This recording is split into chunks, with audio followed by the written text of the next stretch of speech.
आखिर दुर्योधन की पत्नी का नाम क्या था? महाभारत युद्ध में दुर्योधन ने जब अपने प्राण गंवाए तो उसके बाद उसकी पत्नी का क्या हुआ, चलिए जानते हैं। उससे पहले आपसे रिक्वेस्ट है कि अगर आपने अभी तक हमारे चैनल प्रजापति फैक्ट्स को सब्सक्राइब नहीं किया है तो कर लीजिएगा और साथ ही बेल आइकन को जरूर दबाइएगा। और अगर आप भी भगवान श्री कृष्ण को मानते हैं तो वीडियो को लाइक करके कमेंट बॉक्स में जय श्री कृष्ण अवश्य लिखिएगा। दोस्तों, आप में से अधिकांश लोग दुर्योधन की पत्नी का नाम नहीं जानते होंगे। हम आपको बता दें कि दुर्योधन की पत्नी का नाम भानुमति था। इसके ऊपर एक कहावत भी बनी हुई है, कहीं की ईंट कहीं का रोड़ा, भानुमति ने कुनबा जोड़ा। अब यह कहावत क्यों कही गई है, चलिए विस्तार से जानते हैं। और आपको वीडियो में यह भी बताएंगे कि आखिर महाभारत युद्ध के बाद दुर्योधन मारा गया तो उसके बाद भानुमति का क्या हुआ। उसने किसी पांडव से शादी की थी या उसने भी हस्तिनापुर को छोड़ दिया था और वन विहार करने चली गई थी। टीवी सीरियल्स की कई सारी महाभारत आपने देखी होगी, लेकिन उसमें भानुमति का जिक्र नहीं किया गया है। अगर आप वेद व्यास जी की महाभारत पढ़ेंगे तो उसमें भानुमति का जिक्र मिलता है, जो कि महाभारत की एक बहुमूल्य पात्र थी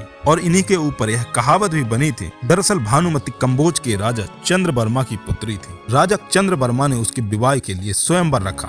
स्वयंवर में शिशुपाल, जरासंध, रुक्मी, बरकोर और दुर्योधन, कर्ण समेत कई राजा आमंत्रित हुए। जब भानुमति हाथ में माला लेकर अपनी दासी और अंगरक्षकों के साथ दरबार में आई तो दुर्योधन उसको देखता ही रह गया। बारी बारी कर भानुमति हर राजा के पास आकर रुक रही थी। जब वह दुर्योधन के पास आकर रुकी तो दुर्योधन को लगा कि वह अब उसके गले में वरमाला डाल ही देगी, लेकिन वो आगे बढ़ गई। ऐसे दुर्योधन खफा हो गया और तुरंत ही खड़ा हुआ और उसने जबरदस्ती माला अपने गले में डाल ली। जब बाकी सारे राजाओं ने इसका विद्रोह किया तो ऐसे में स्वयं दुर्योधन के परम मित्र कर्ण सबसे युद्ध करने के लिए खड़े हो गए और सभी को चुनौती दे डाली। सभी उस युद्ध में कर्ण से परास्त हुए। ऐसे में भानुमति का दिल सिर्फ कर्ण के लिए धड़क रहा था, लेकिन अपने मित्र के लिए कर्ण का ऐसा करना तो बनता ही था। दुर्योधन उसे हस्तिनापुर ले आया। जब ऐसे में सभी लोगों ने विद्रोह किया और उसको ऊंच नीच का ताना दिया, ऐसे में दुर्योधन ने खुद भीष्म पितामह का उदाहरण देते हुए कहा कि वह भी तो अपने सौतेले भाइयों के लिए अंबिका और अंबालिका का हरण करके लाए थे।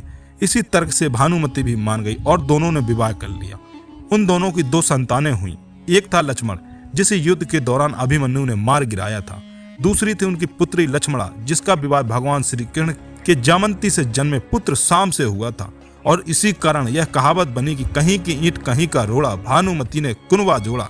कहा जाता है कि भानुमति बेहद ही सुंदर, आकर्षक और तेज बुद्धि वाली थी, साथ ही शरीर से काफी ताकतवर थी। लेकिन महाभारत के युद्ध के बाद दुर्योधन और पुत्रों की मौत का गहरा धक्का भानुमति झेल रही थी। पांडव उसका आदर सम्मान करते थे।